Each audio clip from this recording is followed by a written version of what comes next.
Welcome to Lynn Cullen Live. Talk radio without the static. Email your questions and comments to lynncullenshow@gmail.com. And now your host, Lynn Cullen. Oh, I think. Hello? I'm here. Okay.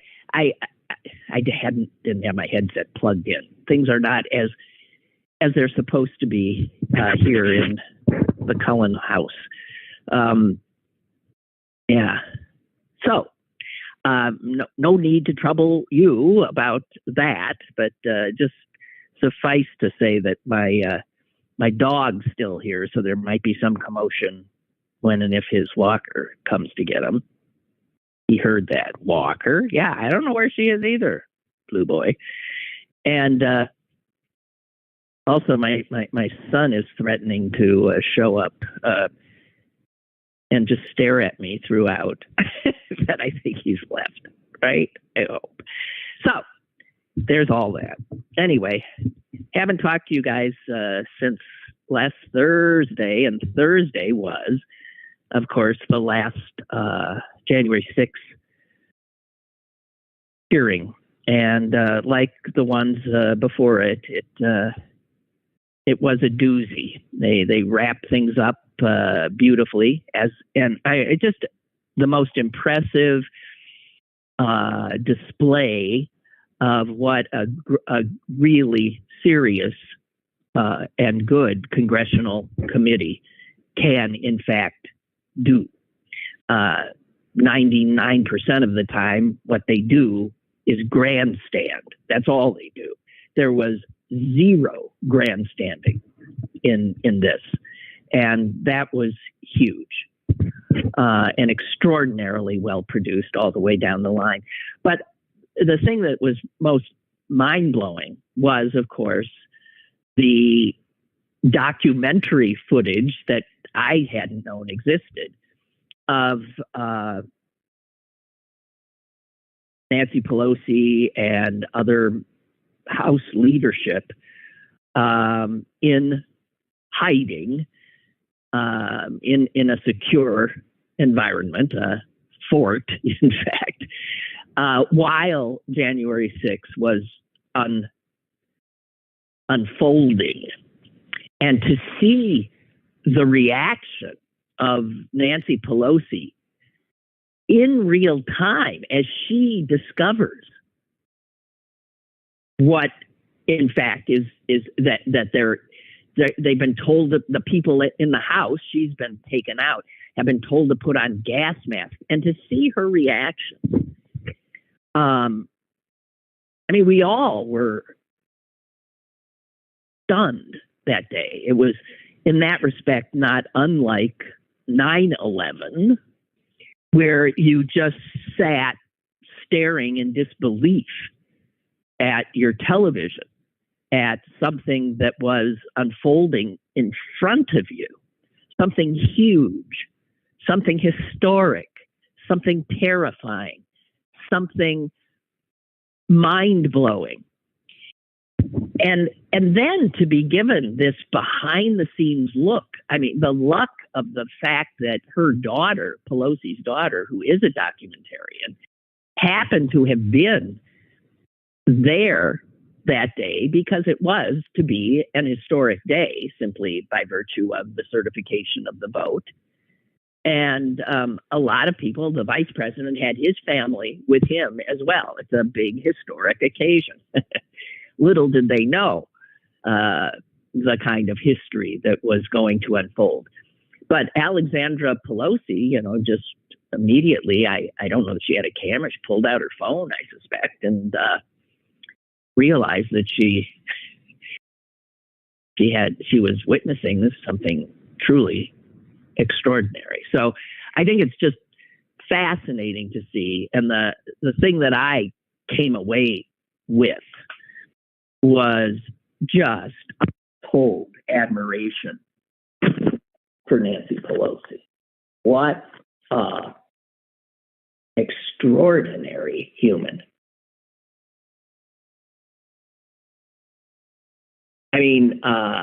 there was never a second where she lost her composure.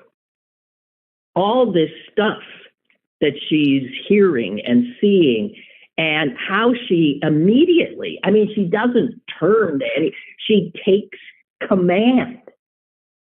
She took charge. She was as calm as she could be. There was no one in the room calmer than that woman, that old woman. This old woman would not have been that calm. I can assure you. Really impressive.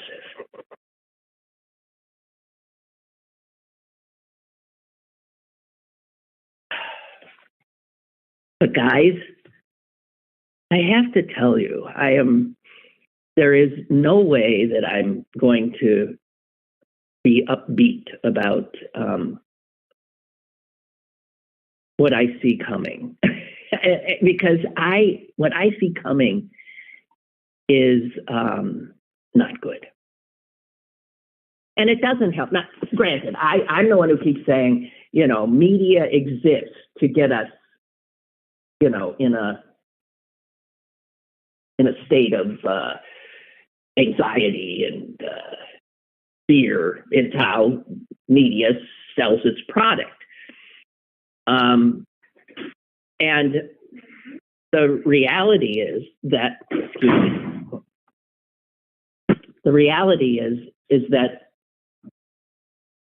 I'm being,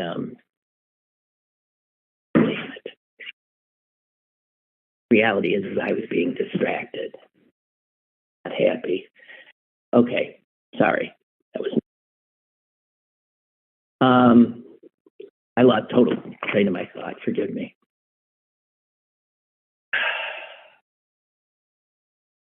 The reality is nobody knows what's going to happen in the election, which is almost upon us. I've already voted. People are already voting, as I've said, and I've told you how my mother had already voted, and then her ballot was rejected because Republicans are all over the country making things much more confusing and difficult at the very time that they try to discredit the entire process. It's evil what they're doing. Knowingly trying to hobble what's left of the democratic process in this country.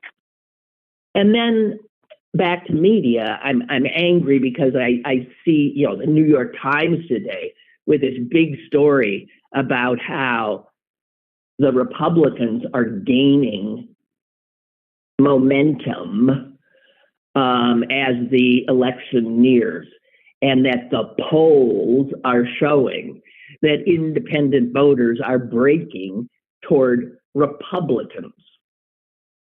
And I forced myself to read this thing, and it's just maddening. Maddening. I don't know what to make of a country in which a decent and relatively okay president, Joe Biden, can be as reviled as he is and judged to be by these people not doing a good job. I think under the circumstances, he's done a hell of a job, frankly.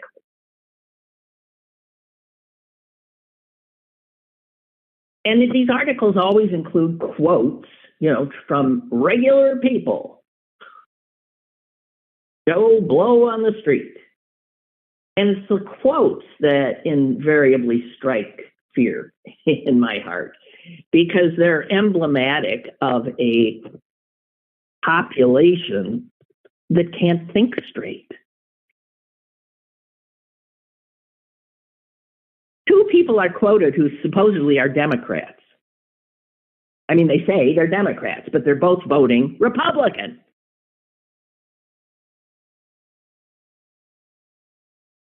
And they say things like, this is a woman, I was 1,000% in disagreement with the Supreme Court ruling to overturn Roe v. Wade. But that doesn't really have a lot to do with my decision. I'm more worried about other things, she said. And it turned out the other thing she was worried about was business. And she thinks, I always feel the Republicans are more geared towards business. Oh, you bet they are, baby. But not your friggin' little business. Idiot. This is an idiot. The idea of a democracy is that people voting their own vote in ways that will help them personally, that in the aggregate, that produces, a desired result of people getting the kind of representation they want. But if people don't understand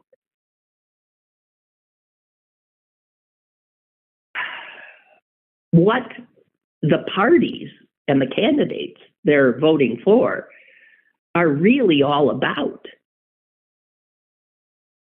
then we're doomed. And these voters don't. Here's another 51-year-old Democrat. The price of gas, groceries, through the roof. I want to eat healthy, but it's cheaper for me to go to McDonald's. He's voting Republican.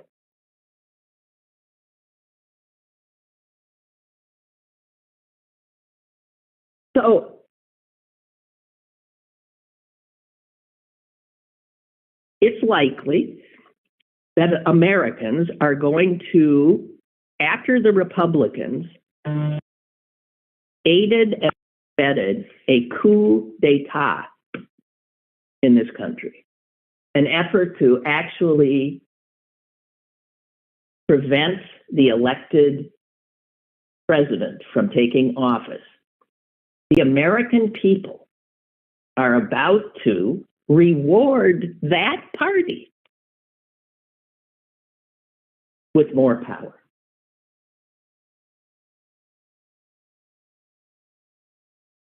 This is Americans voting in fascism.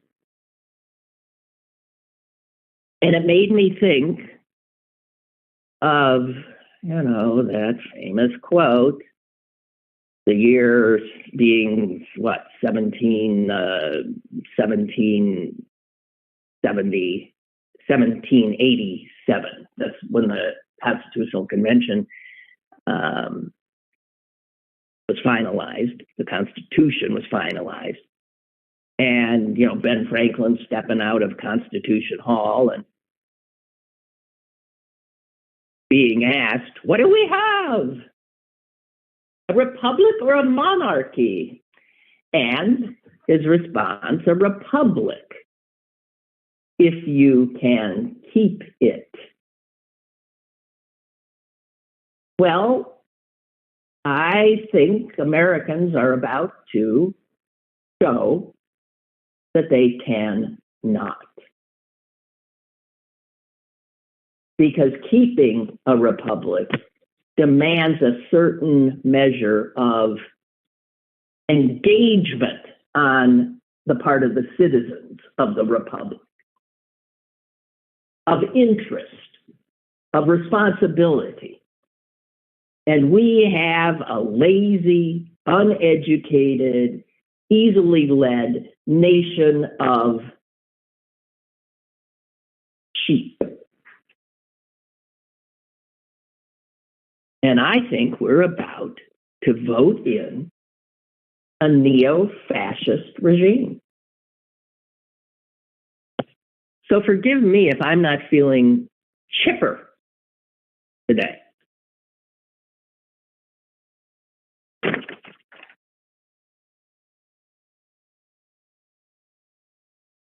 I mean, how is one supposed to feel positive when the world seems to be going about its business as if nothing much is happening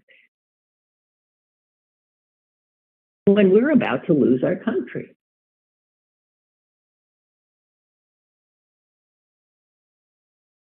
My new go-to guy, the guy that writes stuff that is, if I could write this well, this is what I would always write. Tom Nichols is his name, writes for The Atlantic. And he says there are days when the presidency of Donald Trump seems like, yeah, I remember that. It was just another national disaster. You know, we count the victims and then we repair the damage, you know, like a hurricane. But this disaster is intending to return. And he says the hell of it is, we Americans know he wants to return. And even if he doesn't, he's done the damage. The party is Trump now. It doesn't need him anymore. There's so many surrogates.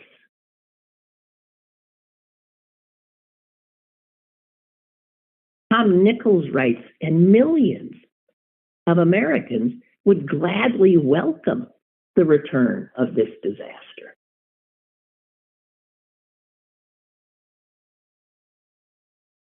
I mean, there is no doubt that if you watched the last January 6th hearing, you saw irrefutable evidence that Donald Trump, and not alone, Donald Trump along with, frighteningly perhaps, the Secret Service, parts of the FBI, other parts of our government, actively try to overthrow the country through violence.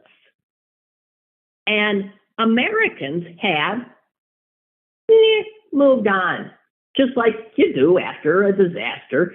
Yeah, all right, well, for a while the news focuses on it, and oh my God, did you see that? Did you hear that? Did you know that? And then you move on. And Nichols writes, for years, I wondered when Americans would draw the line on Trump and these fascists. I mean, he says, look, I mean, you can just rehearse the litany of his awfulness before you even get to the fascism part or the autocracy part. Just his vulgarity, his racism, his pathetic submissiveness around Vladimir Putin.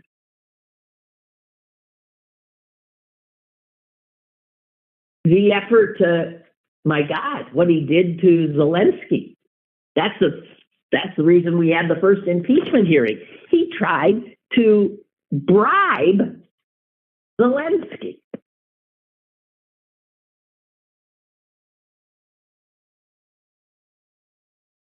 And yet none of it seems to matter, because a huge swath of the American public just doesn't think it really matters. Like those two voters, those supposed Democrats who are going to vote Republican. It made no impression on them at all.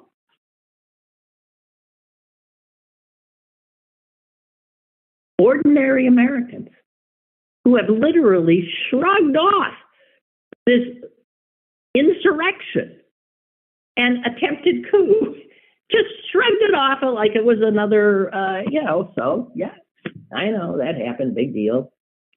See what the price of gas is? By the way, it's going down.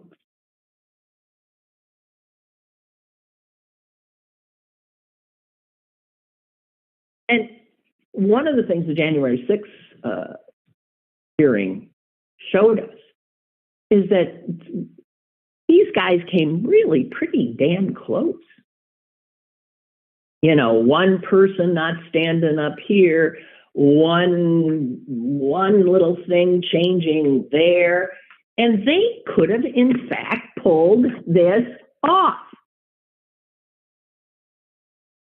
And now we have a Republican Party that refuses to condemn, refute any of the fascistic, racist, nationalist, anti-Semitic, you name it, blatherings coming from anybody who supports them.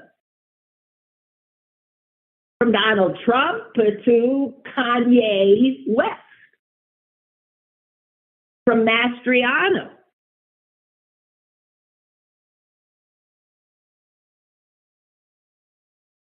To Herschel Walker, if you can even make sense of a string of words that he's put together.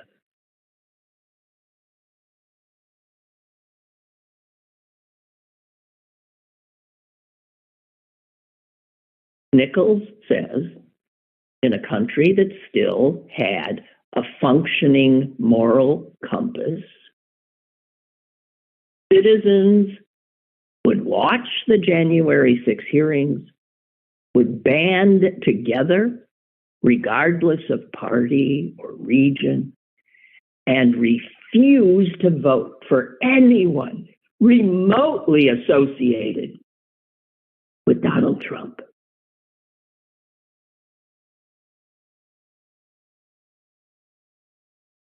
And yet his party, and it is his party, supports him virtually unconditionally.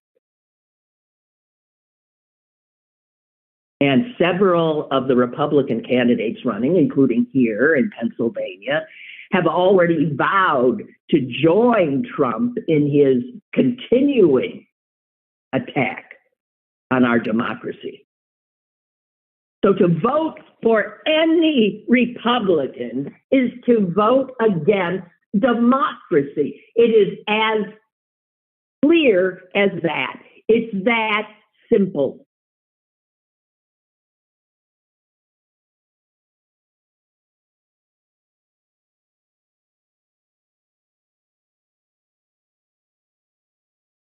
Tom Nichols finishes his piece by saying, I'm sorry, I've been going in and out of it.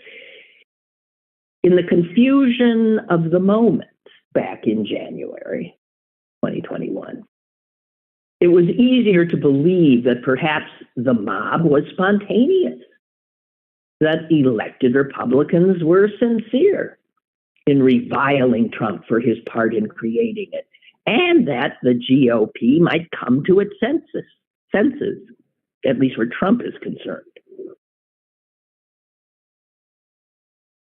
But now we know better.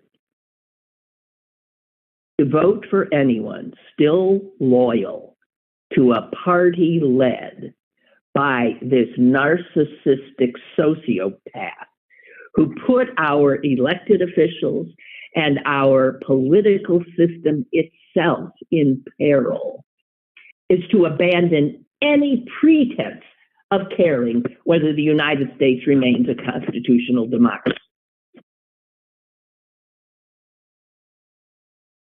What we're going to find out, this is me now, what we're going to find out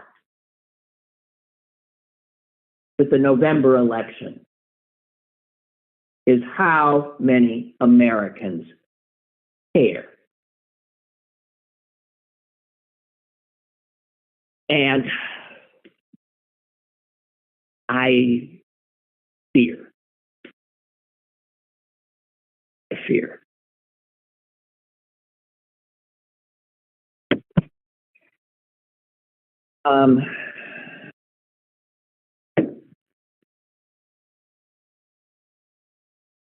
Milton has sent me, I'm sorry, I'm reading something here. Milton has sent me a quote from Thomas Jefferson. The cornerstone of democracy rests on a foundation of an educated electorate. That is correct. And we got a bunch of uneducated, easily duped self-centered, spoiled.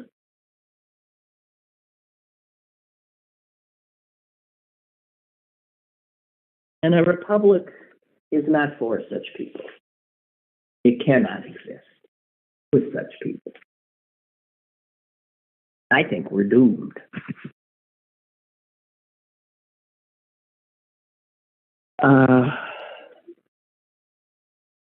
You know, the television ads, good God, can't even watch a football game.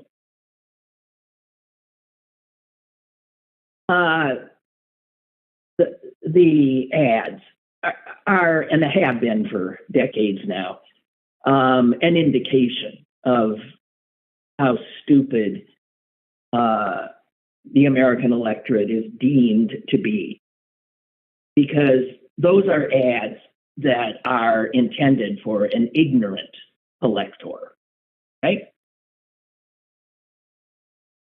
They're intended to appeal not to their intellect or to their knowledge, but to their fear, their emotion. And they not only are it's hard not to react in revulsion to them. And I think that's actually part of the purpose, is that I think in some respects, these ads are also part of an effort to make us cynical, to make us think the whole thing's a joke. Look at this. To turn us off, not to turn us on to a specific candidate, but in fact to turn us off.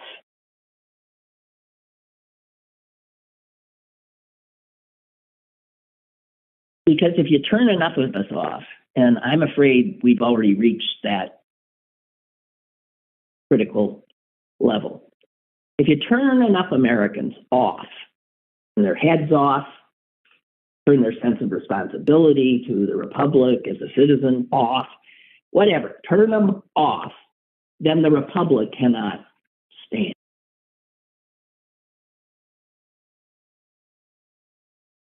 And I'll tell you something else. If there were ever an effort, and there won't be, to restrict these horrific, cynical advertising campaigns, it would not be successful, because media, especially television, make most of their money during these campaigns. I'm not kidding. The percentage of the spoils when you own a TV station that comes in from political campaigns is, I wish I had the numbers. Somewhere somebody maybe has done this. I'm sure they have. I bet it's as much as 60%, 70% for the year. So don't expect, television or any media to put an end to this. They're raking in money, aiding and abetting the creation of division and cynicism, revulsion. So,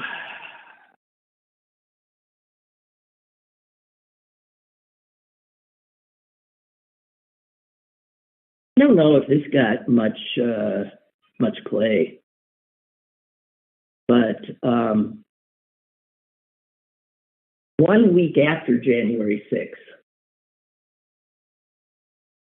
one of the top officials at the FBI received an email from another member out in the hinterlands, and it said this: Let me actually find it.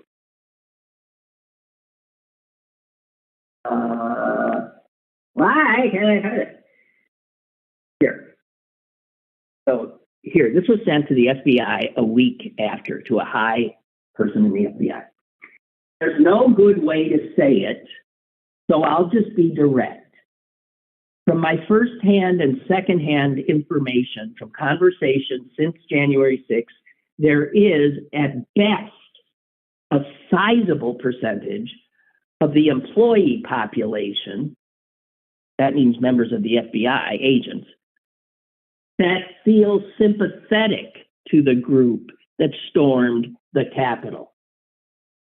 A sizable percentage of the FBI, this guy is saying, are sympathetic to the insurrectionists.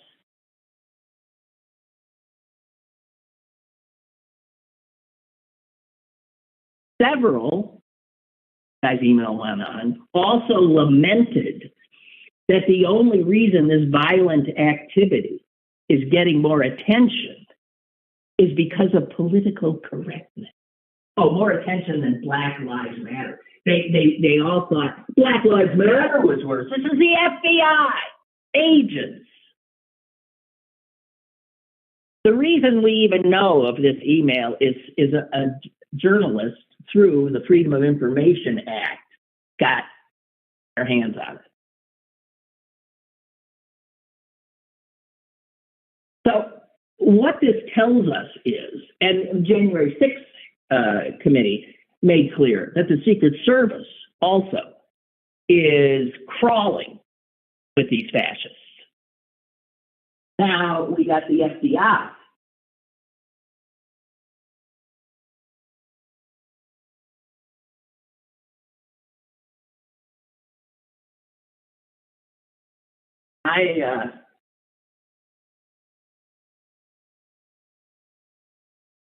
The person who wrote this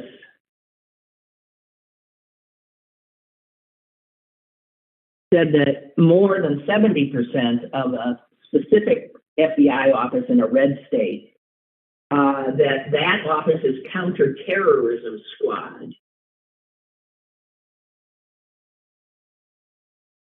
disagreed with the violence, but could understand where the frustration was coming from.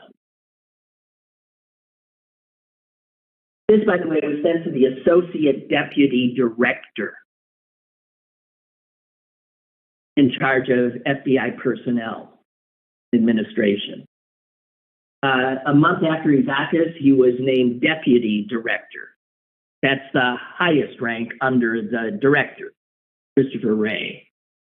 The FBI, by the way, since this has been made public, will not comment on it.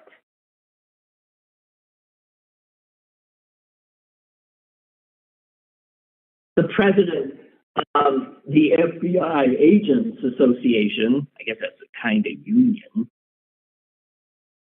was heard to say that we do not comment on investigations. Our agents understand the importance of separating their own personal views, their professional work. So he's saying that, yeah, well, if we got fascists here, they're not fascists from 9 to 5.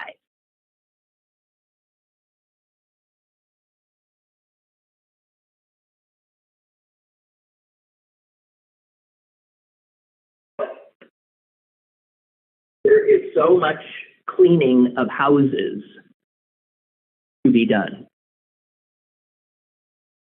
As I say, I think our government, and especially the intelligence community, the so-called intelligence community, is filled with fascists or fascist sympathizers. Let's be clear. And I know one of the things that was so stunning about, if you watch the committee hearing, is just understanding that, in fact, the intelligence community pretty much knew in late December, weeks before the insurrection, what was coming down. They knew it. And they did nothing. Now, granted, that intelligence community was part of was serving the administration of the chief insurrectionist. But it turns out they were doing so, perhaps, because they agreed with them.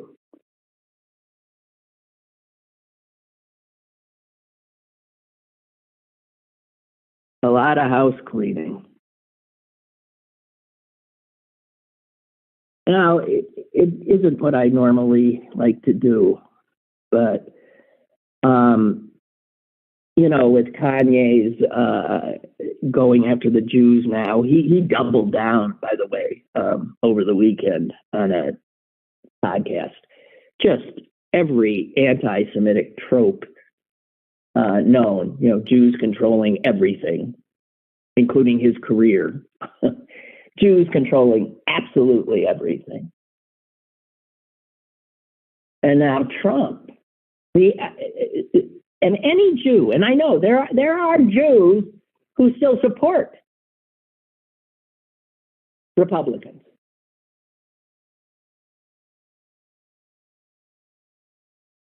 Which is so mind-blowing to me.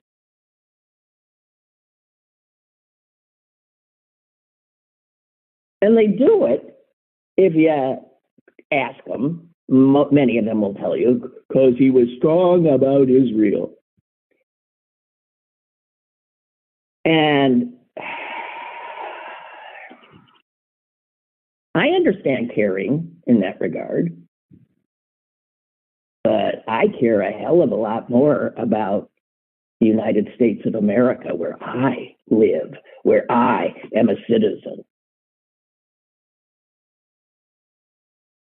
Donald Trump put out this weekend. No president has done more for Israel than I have. Somewhat surprisingly, our wonderful evangelicals are far more appreciative of this than the people of the Jewish faith.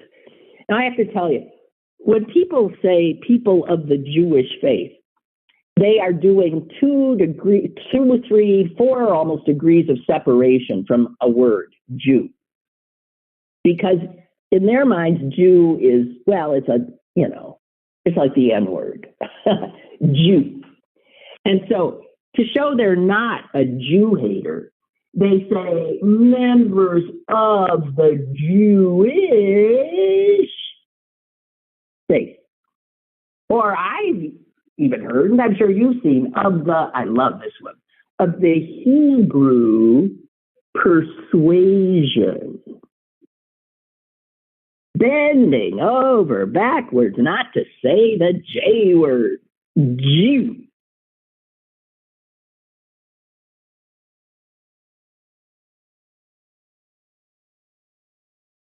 And he goes on to say, American Jews, he said it there. American Jews have to get their act together and appreciate what they have in Israel before it is too late. What the hell is he talking about? What's he talking about? Well, he clearly, because he is an anti-Semite, he clearly believes that Jews, and this is one of the anti-Semitic tropes, are not real citizens of the United States. They're Jews. They don't belong anywhere. They're not to be trusted. Their allegiance is to each other. And now that they got this state, Israel, it's to Israel. So he's on the one hand complaining that American Jews aren't being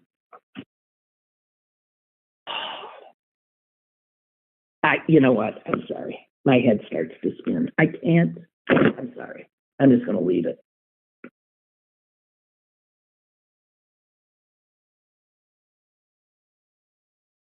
What?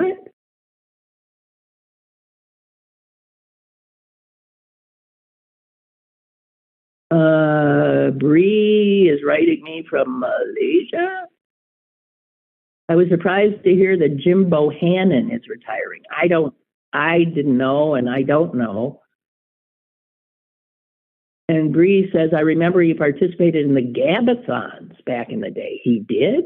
I have no memory of that. Doesn't mean it didn't happen.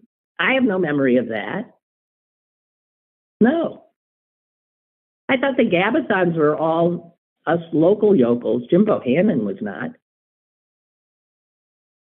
No, it was Doug Hurth. It was later Jerry Boyer. It was Bill Music at one point, and Devlin.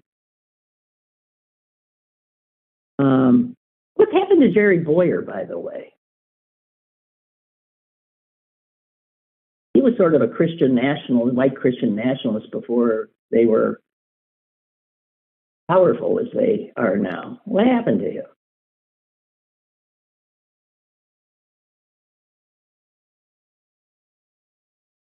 I just, Bree, I have not a clue. Sorry.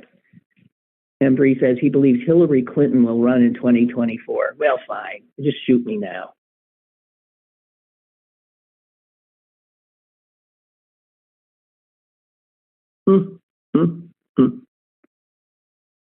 Okay, so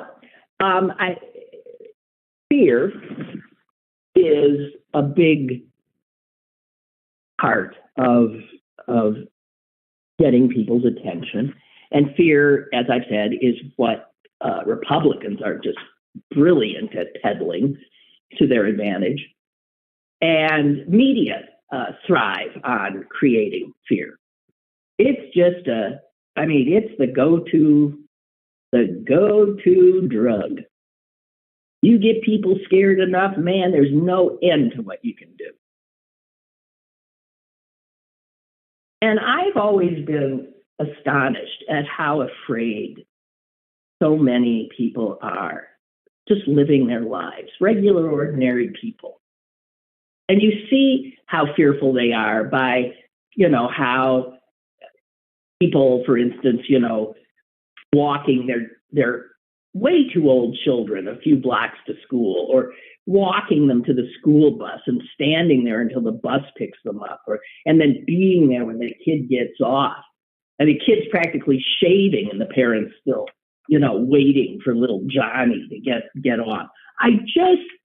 There is so much fear. So people have the Ring doorbells, the surveillance cameras, the security systems in their homes, just constant fear. And that sense of being so vulnerable was created by media, the news.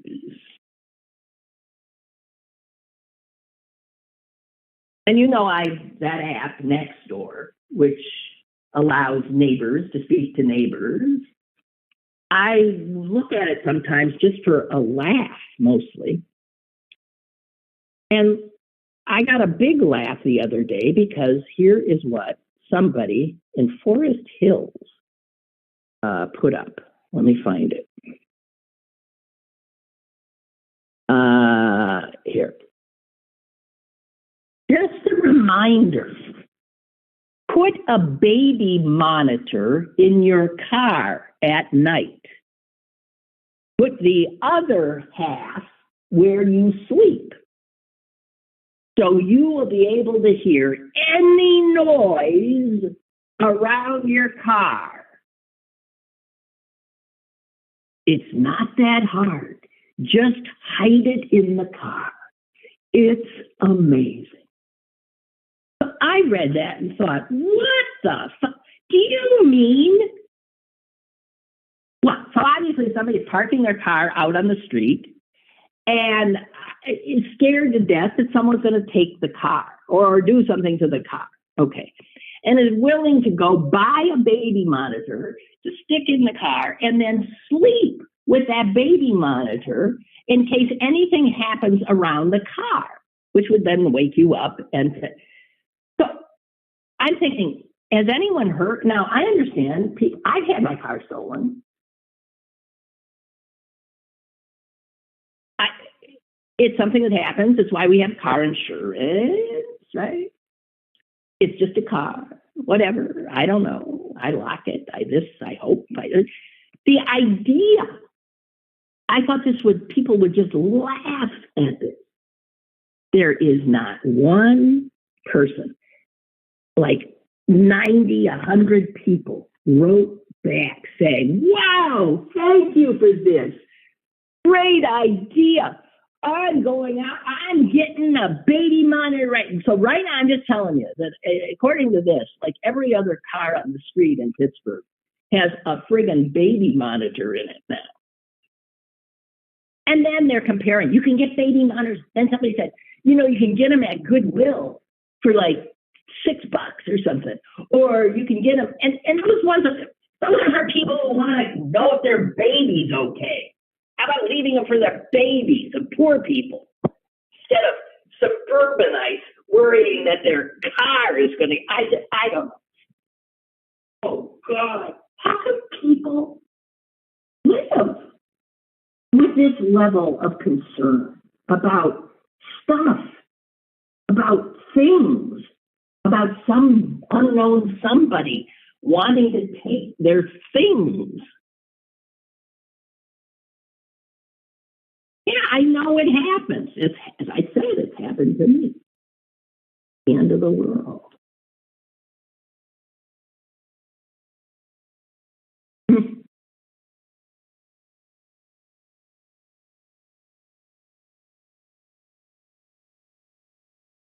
So somebody told us last week, one of the listeners, and I was most appreciative of that, about the documentary that was showing at the Manor Theater. I don't know if it's still there. It called Inhospitable, and it was about the screwed up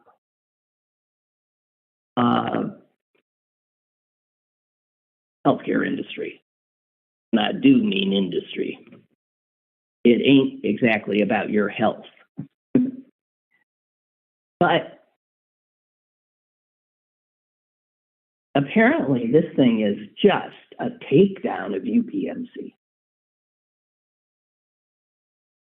Now, that's not, the person who made the film was trying to talk about the nation's screwed up healthcare system and the fact that you cannot even access affordable healthcare. A lot of people can't.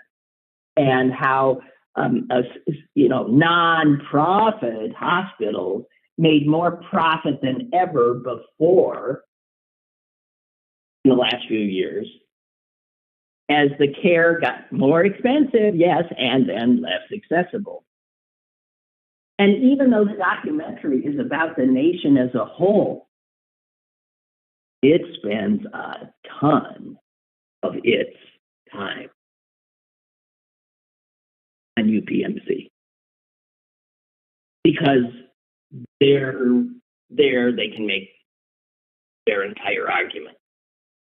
So I flit all around from this hospital to that hospital when you got this classic case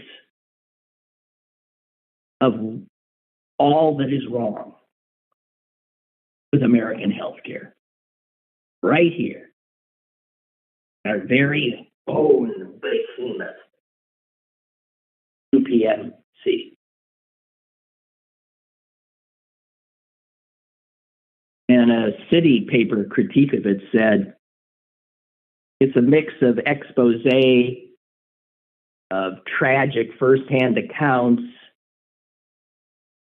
and it spends most of its running time making sure that you're going to leave the theater really fucking angry. We got a caller? Hello? Lynn? Yes. Hi, this is Ed in downtown Pittsburgh. I want to say in regard... I'm not hearing you in my headset for some reason. I'm just telling... You can't hear me? My headset's been working, frankly, throughout the show. I can hear you on my phone, believe it or not, so go ahead. Okay. I'll try to... What I wanted to say was I think that tape that you talked about earlier from the hearing showed how lucky we are to have Nancy Pelosi as Speaker of the House. Because in a time of crisis, you need somebody with a lot of experience and a lot of knowledge about what to do. And also her calmness, as you said, she was the one that she even called the vice president, So that she's sort of, I think, to me, she's the best argument against term limits. Well, that's true. I mean, that is true. She's amazing. Never missed a beat.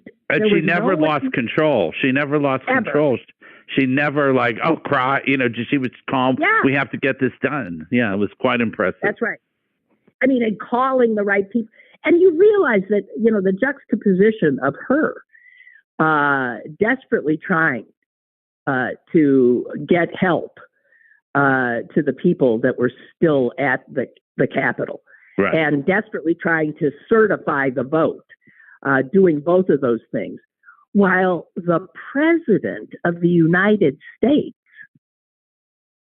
was refusing to do a thing. I think it's correct. Damning. It's the damning 3 hours or more of Trump refusing to lift a finger, knowing people were coming to kill his vice president. And trying to incite. He actually incited them because he put a message against Pence. Yeah. And then all these things that I had not heard before of all the people that said, he talked about, can you believe I lost and things, that he knew everybody told him he lost. I had not heard that part before. So, I mean, I don't know how anybody rational can still believe that what they believe. Exactly. And that anyone could vote for any member of a party that continues to try to poo-poo the concerns of people like you about what almost happened that day. How anyone could vote for any Republican for any reason just shows that they are. Well, there have been a couple that have not been election deniers, but I mean, certainly the majority are, and most of them are just quiet. You're also supporting when you vote Republican, no matter what they vote for, you're voting for McConnell in the Senate to be in charge back in the Senate. When you vote Republican, you're voting for them to be in charge. So I'm just nervous I'll be nervous until the midterms are over. Yes, but what if, as I fear, the Republicans do gain more power? Mm-hmm. You'll be plenty nervous after the elections are over. Yes, I will, but I mean, I'm nervous. Well. Yeah, of course. I hear you. What a way to start the week. Oh, God help us. Thank you for the call. I appreciate it. Okay, sure. Bye. Okay, bye-bye. Bye. Oh, my God. Yeah, hey, Kevin, the call proved I am not, my headset again, I'm not hearing anything. No. Anything I'm hearing because my phone is hooked into the headset. But nothing of that call came across my headset. Just saying, I know that happened once before. I will plug it back in again, since sometimes things work, but I don't know. All right. Scary. Hey, speaking of, where was this?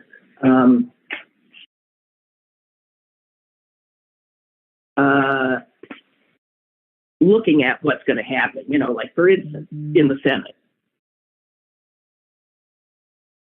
the guy, the Republican who's running for re-election in Utah is a guy named Mike Lee. He is one of the worst. He is a key supporter of Trump and even of Trump's efforts to subvert the election. He is running for re-election, okay? I don't know. I don't think there's a Democrat running against him. The person running against him, who actually has a shot, is a former Republican himself, who I believe held office, a guy named Evan McMullin. He's running as an independent. And he's scaring Lee. Now, Lee's ahead in the polls, but Evan McMullin is closing the gap. Evan McMullin, as I recall, was like what we would used to call a moderate Republican. And obviously a Republican who couldn't tolerate being a Republican anymore. So he's an independent. So the choice now is essentially these two Republican iterations, the fascist iteration of the incumbent, Lee, and then Evan McMullin. And odds are Lee will win. But Lee is nervous. So he apparently showed up on Tucker Carlson's show the other night and actually begged, I mean, apparently almost on his knees, begged the other senator from Utah, another Republican, to endorse him. That would be Mitt Romney.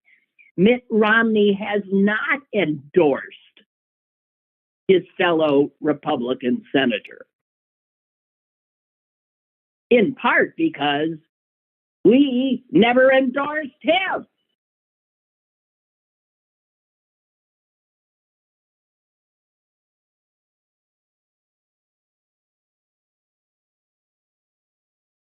All of the most important Democrats in Utah, there aren't many, but people who hold, you know, they tend to be the mayors of the city. So, the mayor of Salt Lake County, they're Democrats. They are endorsing the former Republican, the independent McMullin. Romney has yet to endorse Lee. I would Romney, he's one of the ones that people trot out saying the Republican Party is not totally gone. There's Mitt Romney. Fuck that. I said Mitt Romney, for instance, if he would endorse McMullin, now there's an act of some courage from Romney.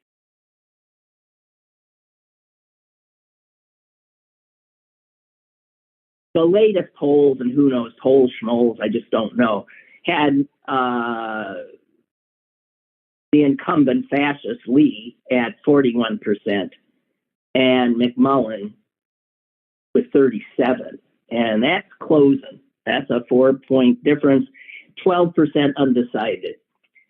So if you're looking on the election night, you're looking not just here at Pennsylvania, nationally, at the control of the House and the Senate.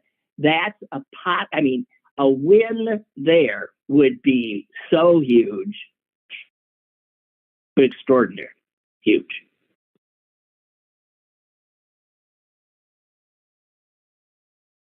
So, oh man, I didn't even get to this.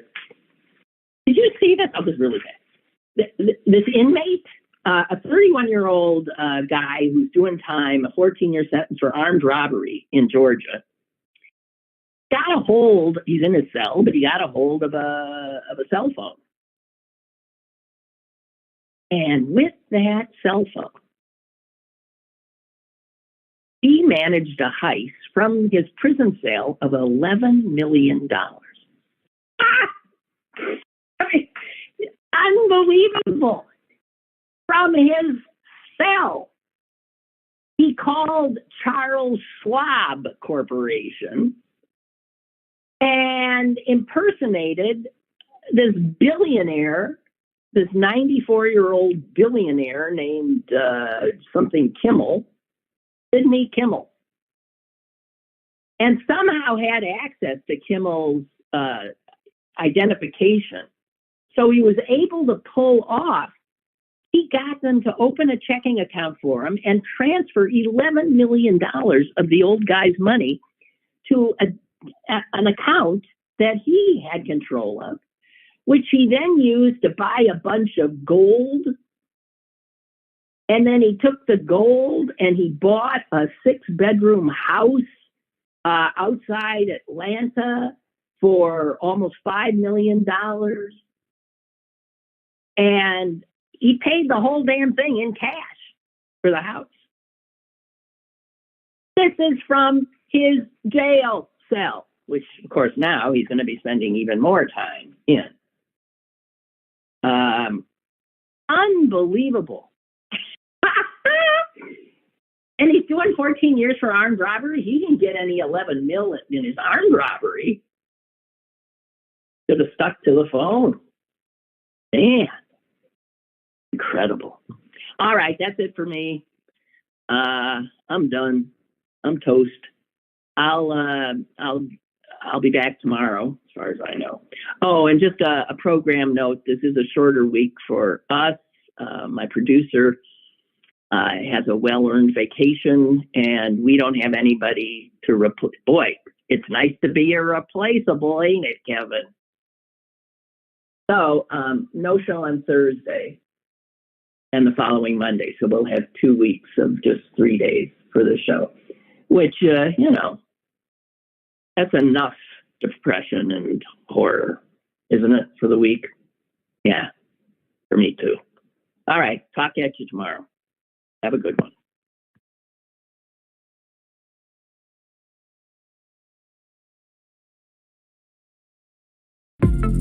Lynn Cullen Live, Monday through Thursday from 10 a.m. to 11 a.m. and archived at pghcitypaper.com. The opinions expressed on Lynn Cullen Live are those of the host and do not necessarily reflect the viewpoints of Pittsburgh City Paper or its advertisers.